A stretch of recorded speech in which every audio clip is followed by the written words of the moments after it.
मोड़ दिए जाओगे। पहले तालीम से तुम मोड़ दिए जाओगे, फिर किसी जुल्म में जोड़ दिए जाओगे। हाथ से हाथ की जंजीर बनाकर निकलो, वरना धागे की तरह तोड़ दिए जाओगे। वरना धागे की तरह तोड़ दिए जाओगे।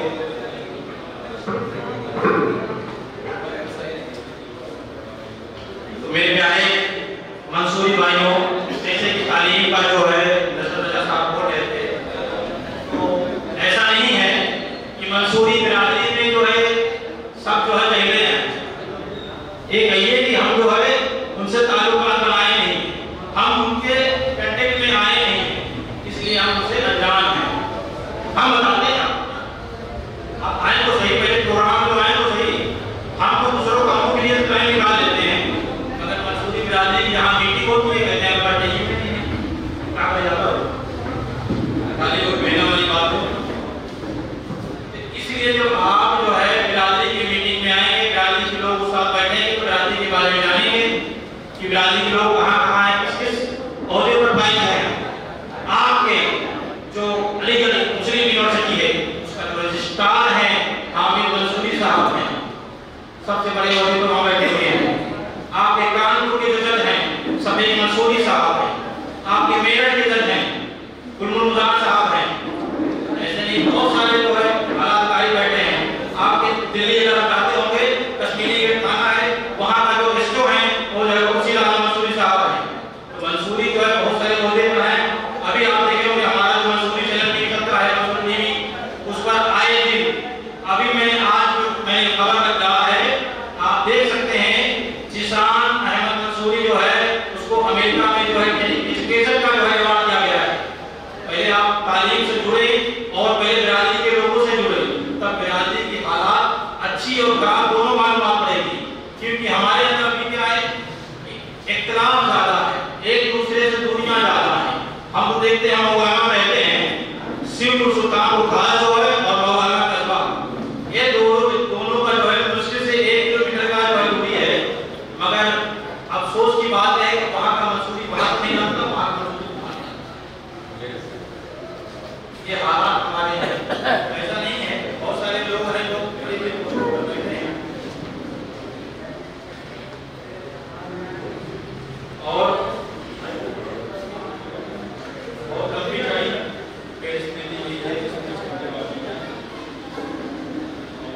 हम लोगों को चाहिए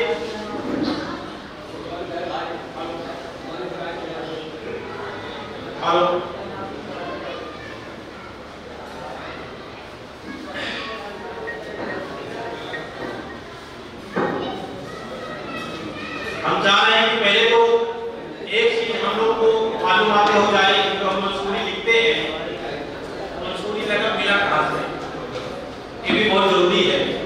हो सकता है कि बहुत लोग इससे अनजान हो, तो ये 10 मिनट की स्पीच है, पहले इसको आप लोग जान लें, उसके बाद बहुत सारे भी लोग हैं कुछ बताएंगे आपको। क्योंकि हमारी बुनियाद जो है मंसूरी हम लिखते ही है, जैसे अल्फाजी लिखता है, दारूदी लिखता है, उस्मानी लिखते हैं, उसका मंसूरी कहाँ से आया, मंसूरी भी तो जानना चाहिए। मंसूरी लिखते तो है, कहाँ से लिखते हैं। तो आरिफ बिल्लाह अल-सैयद हुसैन बिन मंसूर हल्लाज रहमतुल्लाह ताला है, आपकी सीरत बहुत अनोखी है।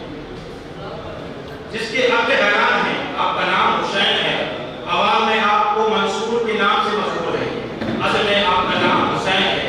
वल्दियत आपकी मंसूर है, कुनियत अबुल मुगीस है, आपका लक़ब हल्लाज है। आपकी विलादत फारस के पेश शहर बैला में तूरी नामक इलाके में हुई। ये शहर हज़रत सुलेमान अलैहिस्सलाम के हुक्म से जिन्नातों ने सफेद पत्थरों से तामीर किया, इसलिए इसे बैला कहते हैं। और इस शहर की आबो हवा और जरखेज़ी और सदाबी के एतबार से बड़ा खुशगवार है। यहाँ सांप बिच्छू वगैरह नहीं पाए जाते और यहाँ के अंगूर के दाने इतने बड़े बड़े होते हैं कि वो 46 ग्राम के बराबर होते थे। और सेब की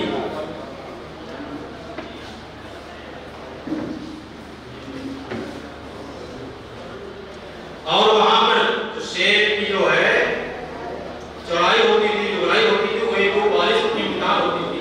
इतने बड़े बड़े इलाके जो है सेब उस इलाके में पाए जाते थे जहाँ से हजरत का ताल्लुक है। हजरत हुसैन बिन मंसूर हल्लाज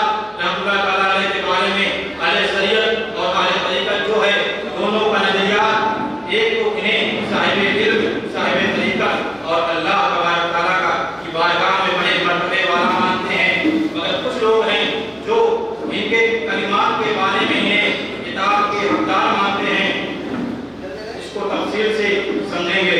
हजरत इन्हें साहिब मक्का मानते हैं। एक अल्फाज की वजह से उस कबीले के लोग पाए और तसव्वुर करते हैं। आप आए इत्तला में हैं।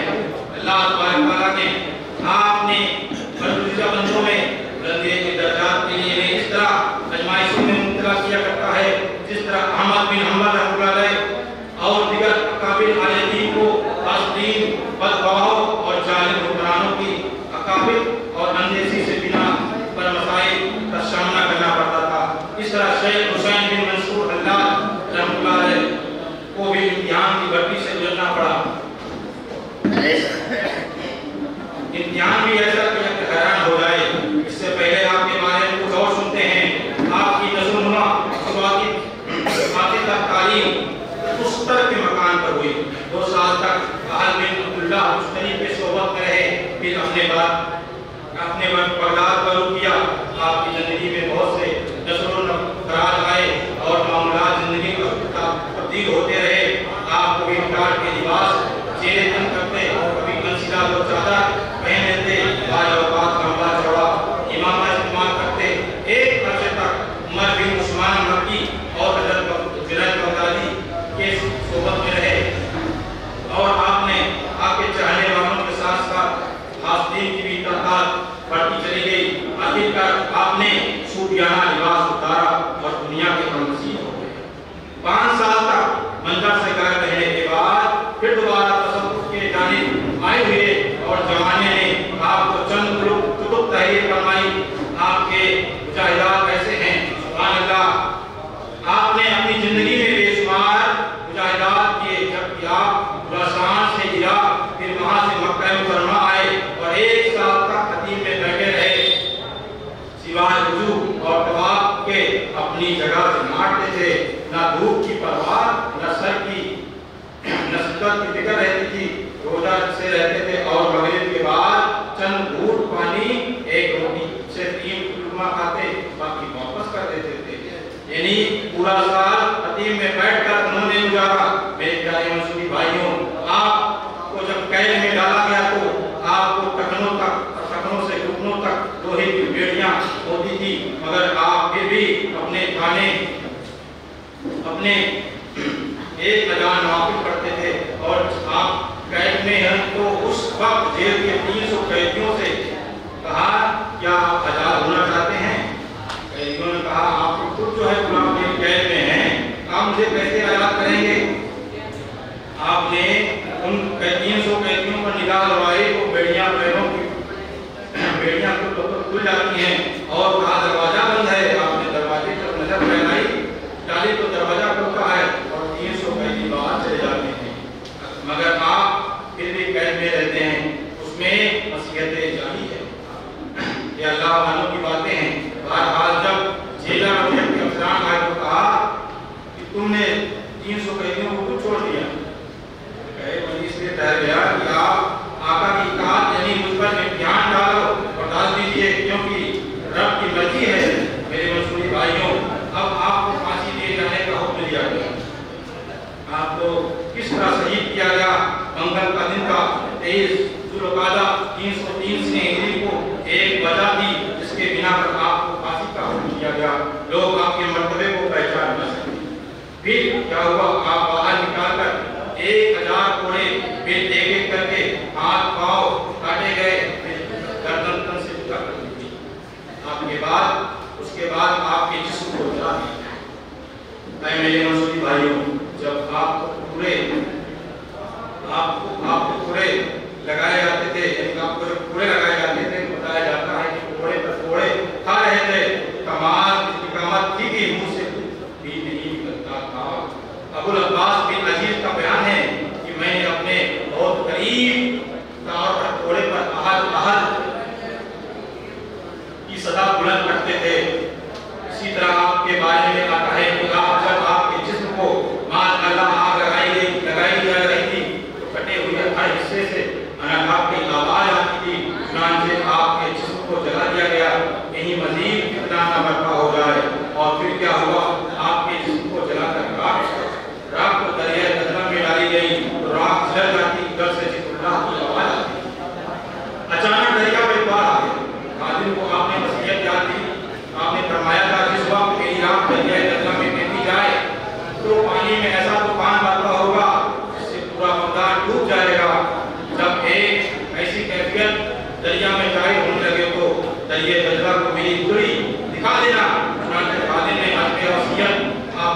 बुजुर्ग को दरिया के पास लेकर आए और दरिया का पानी थम गया और जो राख था वो जमा हो गया, किनारे पर आ गई और राख को निकालकर बगदाद में दफन कर दिया गया।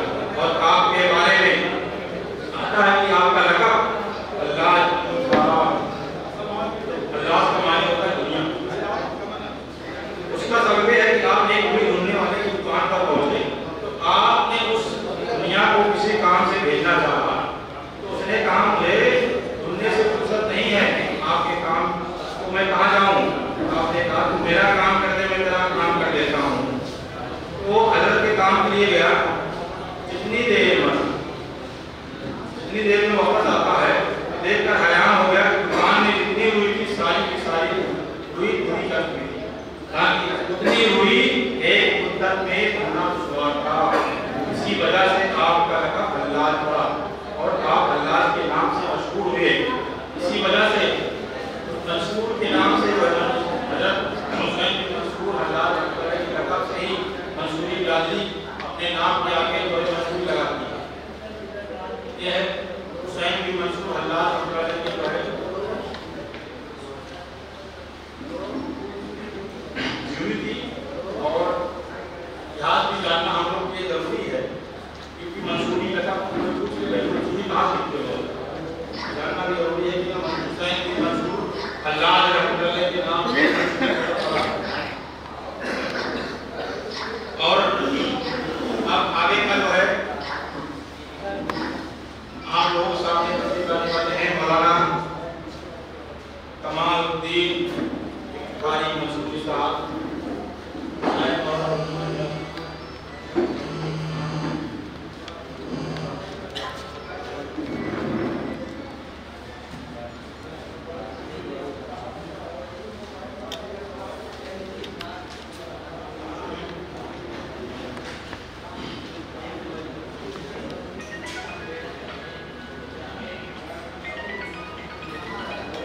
हाफिज़ बुखारी अकबर अली मंसूरी साहब और मंसूरी बिरादरी को अपनी